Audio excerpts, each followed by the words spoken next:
Ајде, дечиња, сега седнејте околу баба, ќе ја играме игричката бројаница, да си ги испружате сите пршчињата и ќе ја играме игричката бројаница. Ајде, ставете си ги сите пршчињата.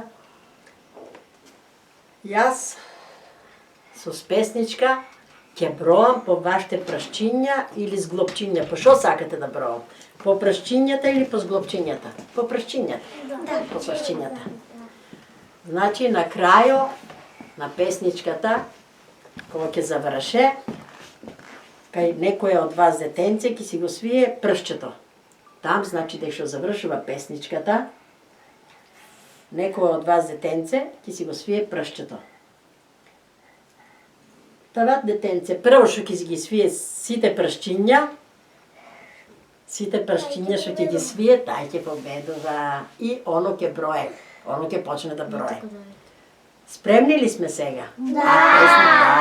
А песничката он ќе ја научи, ќе ја слуша од мене и ќе ја научи песничката. Така ли? Така. Нема така. Требаше. Добро. Сега почнуваме да броаме. Од дека да почнеме? Од тука? Не од тука. Од таму ли? А не, од тука ќе почнеме. Од тука. Ена, бена, кук, дудумена, карамфила, муставила, там, бик, кукурик, миш, дупка. Право го скриеш пршто.